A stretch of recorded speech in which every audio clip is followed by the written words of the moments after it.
Welcome to the Beyond Divorce Embracing Change podcast. My name is Michael Flores, and I will be your host while we explore the complex journey of divorce with empathy, insight, and practical knowledge. Whether you're contemplating separation, in a divorce, or looking for support post-divorce, our episodes provide expert guidance, stories, and strategies to help you through every step of the process. We are actual therapists, helping clients who sit on our couches every day through their difficulties of divorce.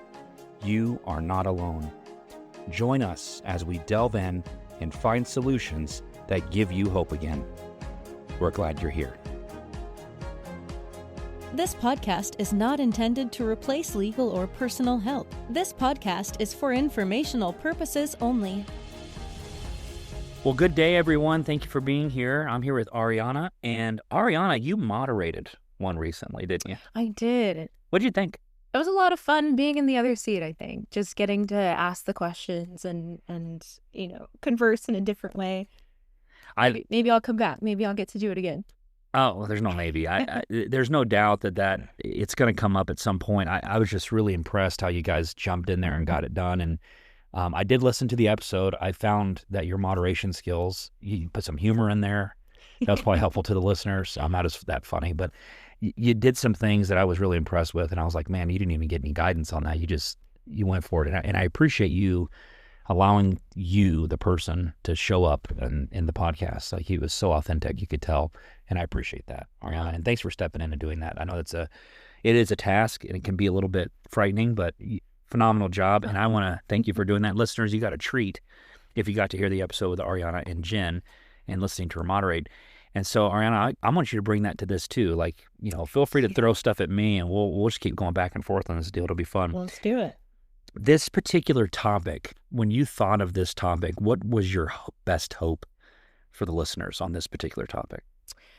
So for this and thinking through, how to make therapy work for you, I thought a lot about friends, family, even new clients that I've been doing consultations with. And I think I want the takeaway to be that therapy doesn't have to be scary. Mm-hmm. I know this may be a new thing for you. You may have had bad experiences in the past, whatever the case may be, whatever your situation is.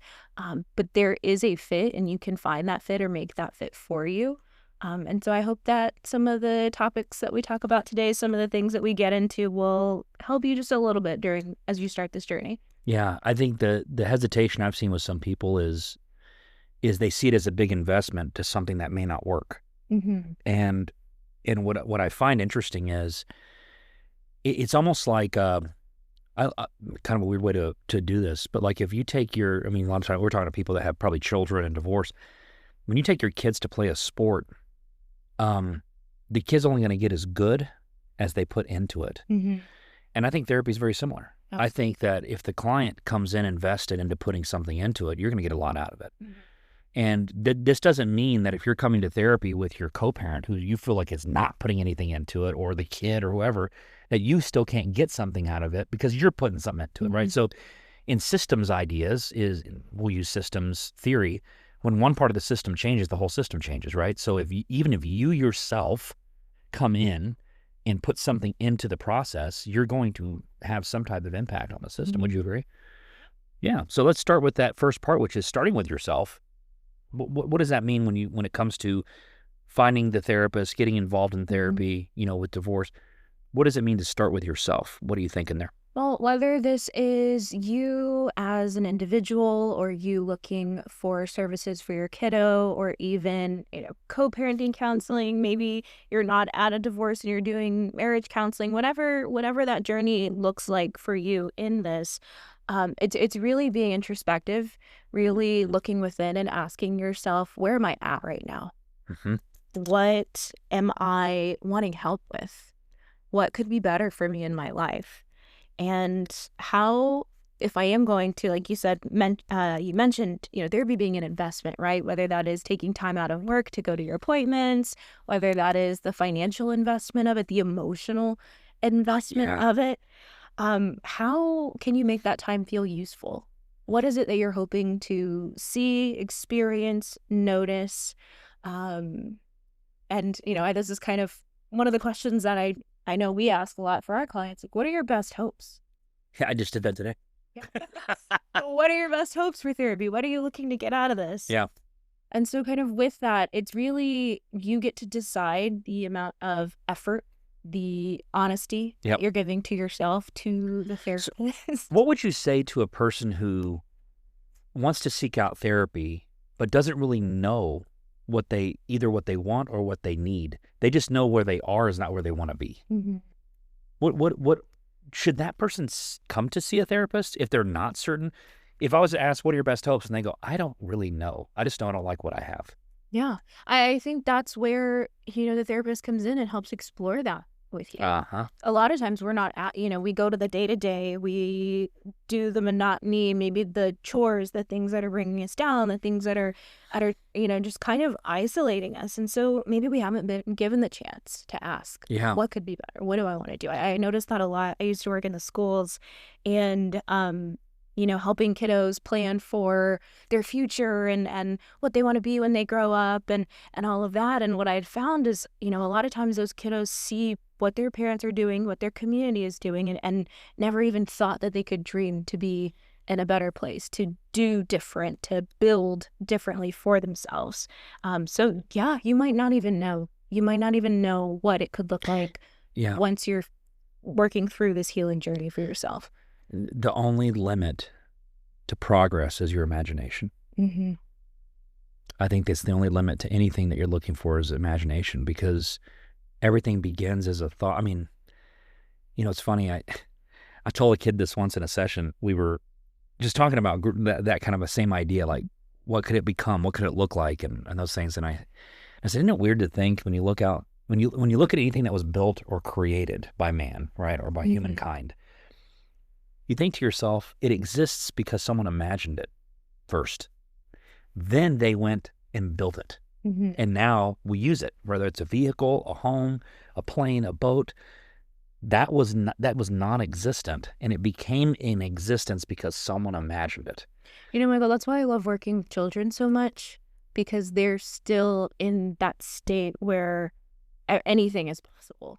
Really tapping in and believing, I can be a doctor. This elephant can have dinner with the penguin, whatever it is, whatever. I remember playing the other day with the client. So, but really that potential, so maybe if you are having a hard time figuring, well, what could be better, whatever, think of it yourself as a child and all of the joy and hope and possibility that there still was in the world. Yeah, I mean, I'm sorry, my faith comes up a lot, but Jesus actually, I think, told us to be like a child. And I wonder if that's half of what he meant, is like children learn to live in the moment and they can dream bigger than an adult. What happens that we lose that? I think it's losing hope. I think it's losing hope that things could be different, losing the hope that things could be different. Wow. So you're basically saying, when we ask the question in therapy, what are your best hopes? We're actually we're getting to take them back there. Maybe to dream again. Yeah. I like that, starting with yourself. There you go. The best way to start with yourself is start getting that imagination juice going, right? Yeah. Juice is flowing. Yeah. I mean, what if anything is possible? I think it's interesting. I'm going to kind of fast forward here and say this. I heard someone say that when people they know the end of their life is near, they don't regret what they did. They usually regret more what they didn't do. That people struggle more with what could have happened, what could have been done versus what did happen. And I think about that and I think that's a great way to start with yourself. Yeah. Is to go fast forward and go, what's that one thing that I would look back on and go, man, I wish I would have. And whatever that is, that means you got to do it. Right. If there is some inkling of potential regret or that I'm going to regret if I don't do X. Yeah, that means that's probably something you need to get busy with, because I think the only regret I hope to get to at the end of my life is man, I probably could have done that better. Mm-hmm. But I don't want to ever go back and go, man, I wish I would have wrote that book, or I wish I would have done that podcast, or I wish I would have. I'm not going to have that regret. Yeah. I don't want that one. So that might be I call it the self-audit. Mm-hmm. I think that's the great way to self-audit is fast forward to the end and look backwards, you know? And sorry, you made me think of something we talked about, like asking, looking within. And I'm wondering too, I thought of a client and some of the caretakers and caregivers that I work with, right? It might be hard for us to look in. It might be hard for us to think about ourselves. And so if you are somebody who is very community-based, who has these close relationships and could find it helpful, maybe it is asking, when do you remember that I was the happiest? What was I doing? How did I show up? Because you might be able to find, like asking people in your community that you trust. Mom, aunt, cousin, best friend. So ask that question again. What would you ask them? I'm trying to think of how. I knew I was going to mess you up. No, you said it so simple last time. So it was so clean and simple, and I loved it. Well, how did I best show up for you? Or how did I best show up when I was the happiest? Ooh, how did I best show up when I was the happiest? Because the people in your life will be able to remember, whether that was back when you were in school or in the job that you liked, or when you were, excited to be, I don't know, maybe gardening or whatever your hobby was, right? And maybe that's a way to start looking into those moments and finding how you could get some of that back or create new ones of that. I like that. You just thought of that? I did, because I am thinking about some of that. Okay. Because of this conversation, right? We're sparking ideas, we're sparking at things, but we're imagining. And thinking about, counselors maybe, or teachers or nurses or mothers, parents, caregivers, people who are going through these things. A lot of times we put our identity and our effort and everything into the people that we're caring for. And so I have noticed with those caregivers, sometimes it is hard to think about yourself and where you were and what you weren't doing. But maybe if somebody in your community kind of gives you that, you might be able to spark some things. Oh, I love it. And I know we're talking about questions to ask maybe of a therapist for the next one. For the next one. But when you asked that question, I was like, that's a great question to ask of others, right, about you, and then even questions to ask about yourself. So we kind of did both there. But let's move into that. Questions to ask, like if you've made the decision, hey, it's time to seek therapy. I'm ready to meet with a therapist. Maybe you've had a bad experience in the past. Maybe you're not sure what it's all going to look like. Maybe it's your first time, whatever it may be. What kind of questions do you think a person should come in and ask when they're meeting with a therapist, specifically maybe to divorce?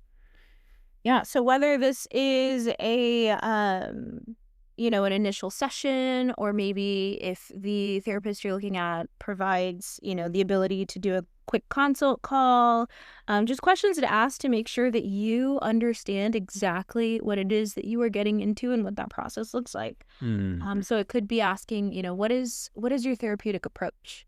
What does that look like? Okay. We all have so many. You're going to find so many different things as you're looking across, Psychology Today, or getting recommendations from primary care or your attorney or whatever that looks like. And so maybe understanding from the counselor, what is your approach to this? What is your approach to therapy?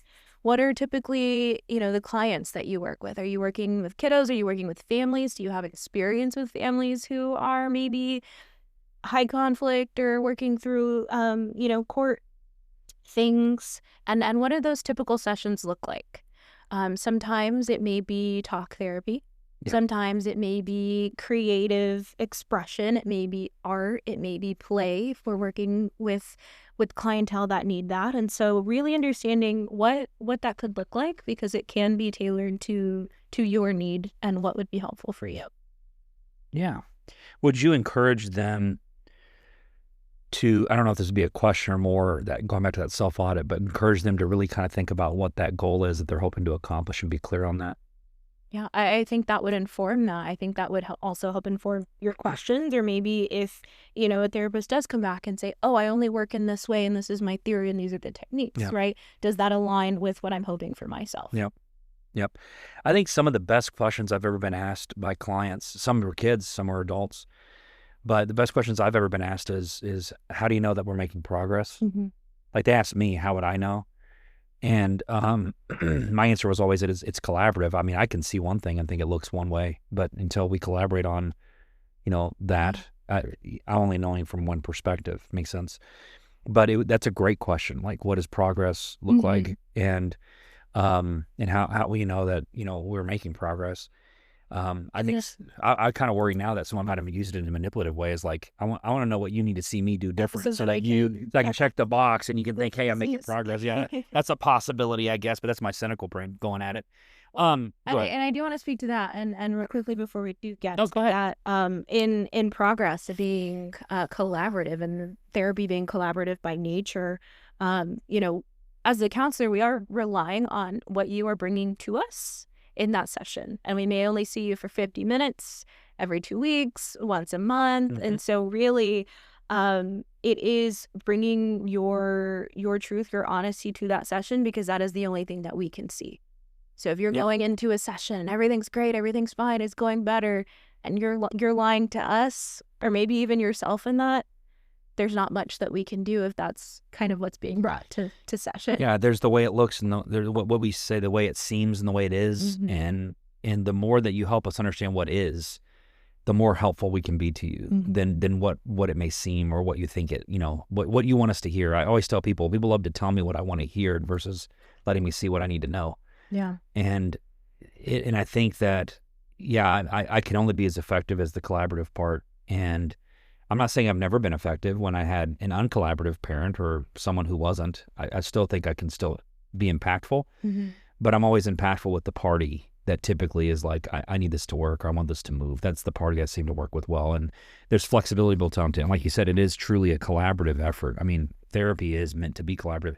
If you're working with a therapist and that therapist seems uncooperative or not collaborative in some way, you might want to reconsider kind of what you're involved in at that point. Yeah. You talked about kind of you said you had a question, a client asked, like, what should I see to know that there's progress, and potentially being manipulative, right? Well, I do want to get into, what if therapy isn't your choice? What if it is something, and by the nature of our work, we are having clients and families that may be court ordered or, settled and agreed to do therapy. And so I do want to get into some of those questions to ask. One of the things that we do when we do an intake with a family and we have that initial session, in this office, we believe clear is kind. Like, I don't know how many times a day I hear. Yeah, it's a Brene Brown statement. I have stole it from her and I use it all the time. So along those lines and questions to ask, one of the things that we do is we go over that court order. What do you understand this to be? And so questions that you may ask for your counselor, what are the expectations by the court? What does this look like when counseling is done or there is progress? What are the limitations of confidentiality? Because more often than not, we're going to need to collaborate with, other professionals working to support the family. And what are the expectations you may have for me as part of this process so it can work? Because I may not be for it. I may not like what the court order is. Yeah. What happens if I disagree? That's a great question for them to ask us. I mean, I almost would. All your listeners, come ask me. Let us know. Yeah, what will it look like if I disagree? Great question. Beautiful question. I think the thing I want the listeners to understand about seeking out a therapist is if your therapist gets offended by your question, you might have a bigger problem. Yeah. I think, I mean, there's always a better approach probably to it, but most people aren't asking us questions because they're asking questions based on the things that they're either concerned about, fearful of, uncertainty happens. Well, you can't create certainty, right, until there's a dialogue through what that's going to be. Yeah. I think of a therapist should actually embrace that. And so I'm going to tell our clients and our listeners, like, you come and ask me questions, let's do it. Let's have a dialogue. And I had a client come in and say directly, what happens if I don't agree with this court order?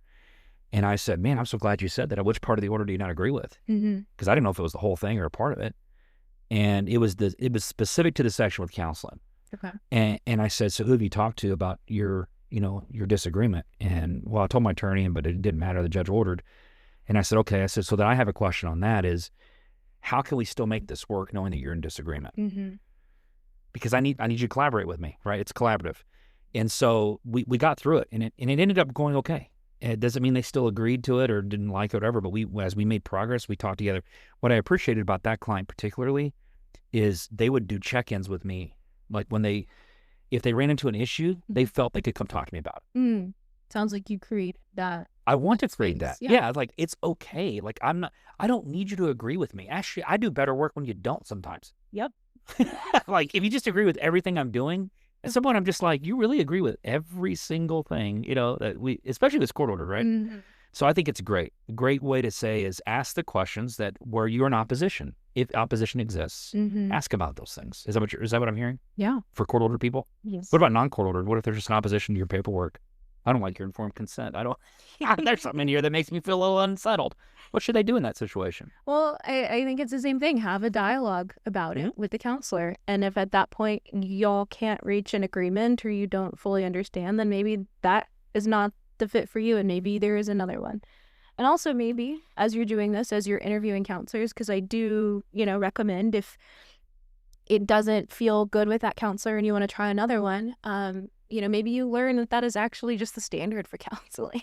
Because there are some things that we do have to follow by our license, by the board, by everything. And so maybe it is just understanding what are the expectations as a licensed professional that they have to disclose to you, that they have to share with you, that they have to get consent for. Yeah, when you're working with a counselor in a divorce proceeding, whether it's court order or not, one of the things to ask is make sure that you understand that your counselor is not an investigator. They're a therapeutic interventionist, and knowing their role, asking about their role as it pertains to either court or non-court order in the therapy. There are some counselors that people have sought out, and as soon as they hear that court's involved, even if they're not court ordered, but there's a divorce proceeding or a court may be involved, these counselors will run. I don't do court. I don't know. I'm not doing anything I could get subpoenaed on. I would ask those questions. Yeah. If this ends up in court, what is that going to look like for you? If you need to be subpoenaed to come testify, what's that going to look like for you?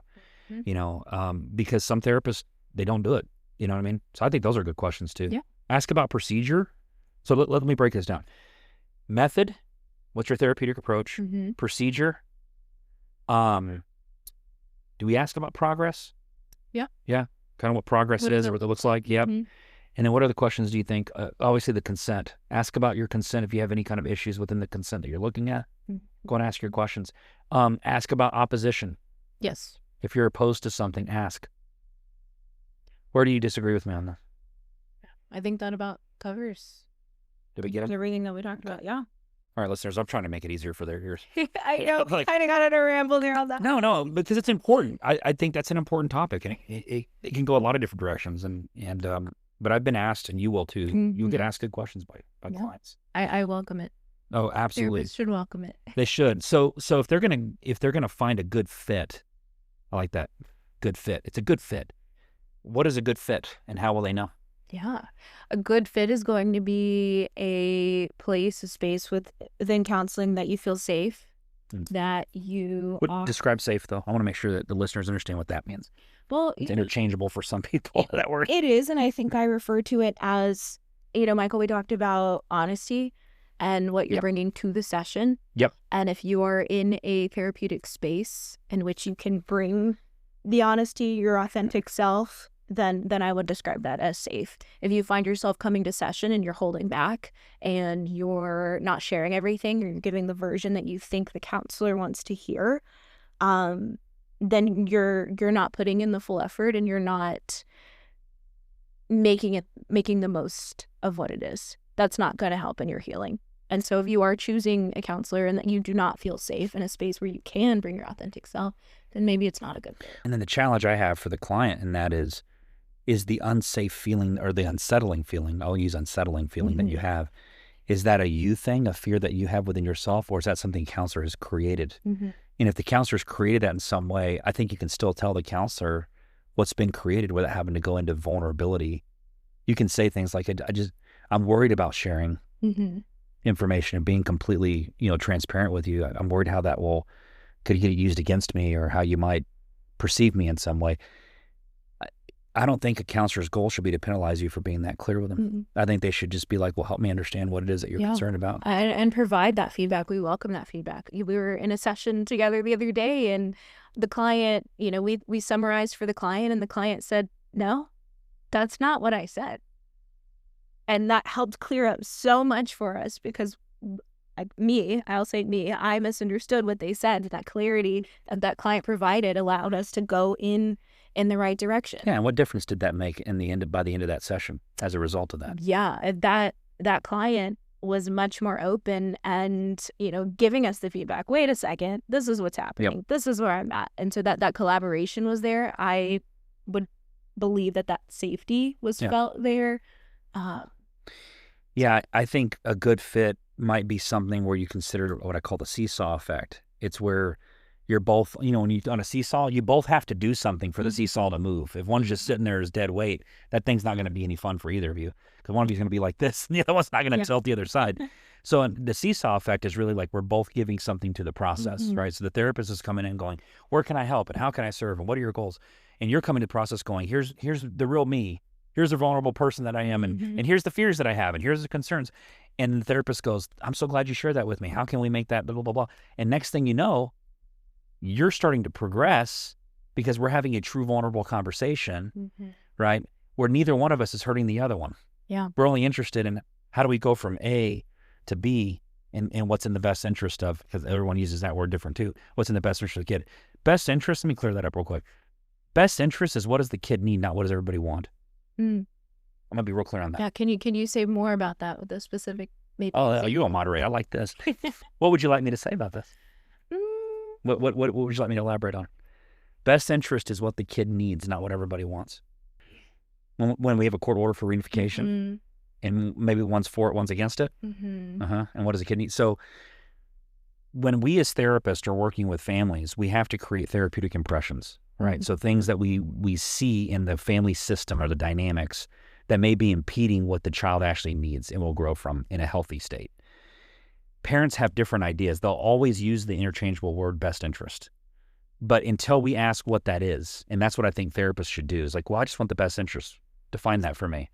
Yeah. And the reason that is because CLEAR is kind, but CLEAR also gives us perspective on what they mean by best interest. We, the therapists, use the term best interest to mean the need over the want. Make sense? Even if the kid wanted something that was not what they needed, I would have to go against it, right? In some ways. The therapist doesn't have the power to. All they can say is, I don't know, that's a good idea. That's about all I can do. Yep. I don't have the authority to, I'm not on a court document making the authority of what the decision should be. I'm fulfilling what the court has ordered to be done. So you can have a different opinion with me. You don't have to agree in what I say is best interest, but we do need to dialogue it. Make sense? So to kind of elaborate more on that is, when you, the parent, use the term best interest with me, just know that the way I hear that is, I'm going to put the need before the want, even my own wants. That's what you mean by best interest. That's what you should mean. Yeah.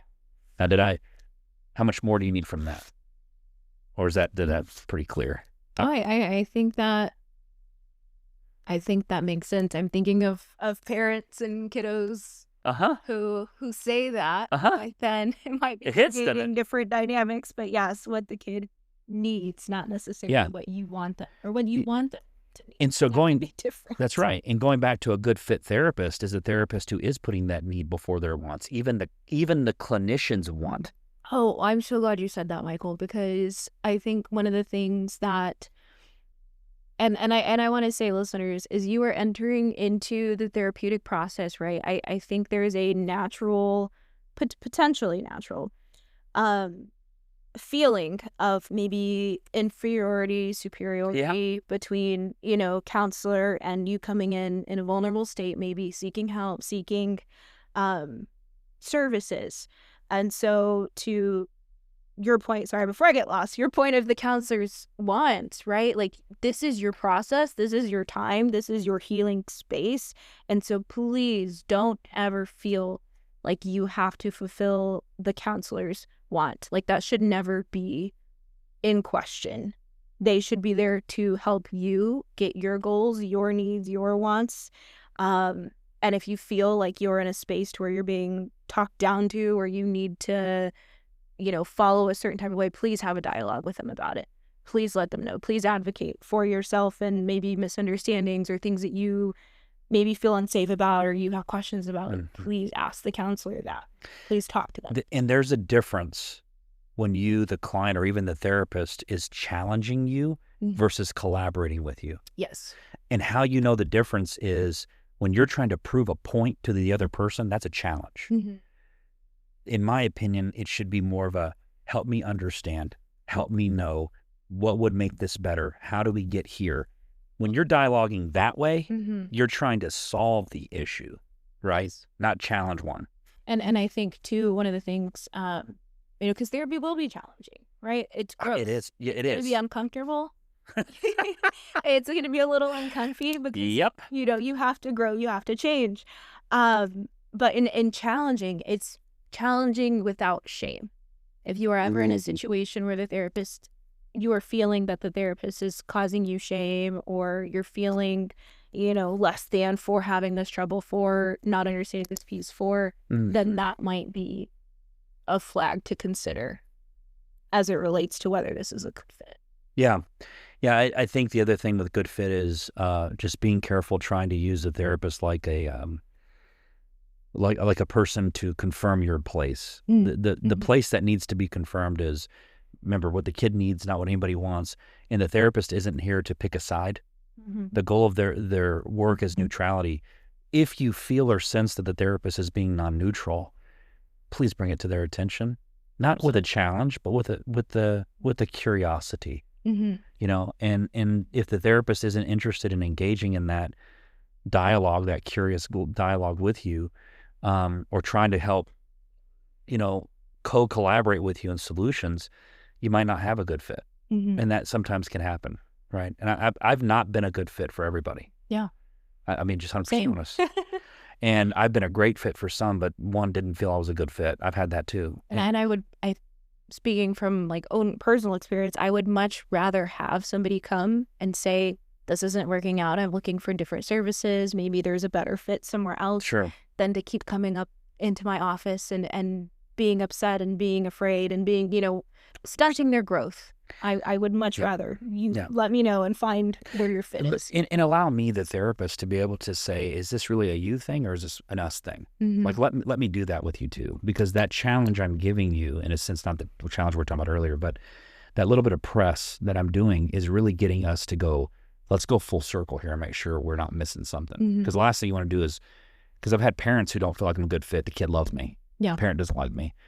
And so if I'm not a good fit and you remove me, you're hurting their kids process too. I've seen that as a therapist. But I also say, I don't need the parent undoing what I'm trying to build in the kid if what's the kid's needs. So there's got to be that place where I'm not opposed to you pushing on me, okay? But when you're not going to give me an angle to help resolve this with you, it's not about a resolution, that's when you're going to struggle in a therapist. And so a good fit is someone you can talk to, you can co-collaborate with, you can ask the hard questions, they'll dialogue with you, they'll collaborate with you and trying to build solutions. But I like that the first part is start with yourself. So let's go through that again. Step 1, start with yourself, doing an introspection, or what I call a self-audit. Things to consider when you ask questions. We went through those 5 earlier, but asking things, going back to some of them, therapeutic approach, what does therapy look like? What should I expect out of the process? When you get to a good fit, you're going to feel safe with this person, which means that I can actually have an honest dialogue with you.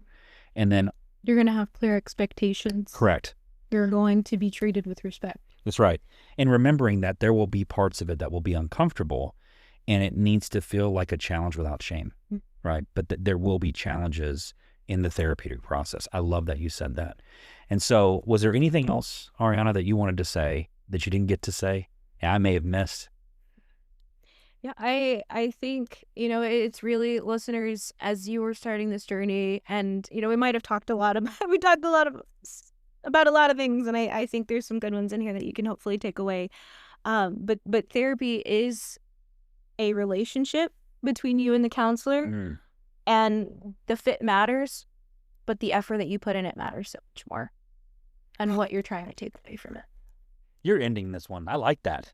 I'm not going to say anything else. All I'm going to say is those listeners that have been here, please, if you can rate and review, and if you know someone that could extremely benefit from this episode or any of our episodes, would you share it with them? Would you just take the moment to send it their way and give them the opportunity to have the information that could be extremely useful to them? And so I thank you, Arrianna, and I thank you so much for being here.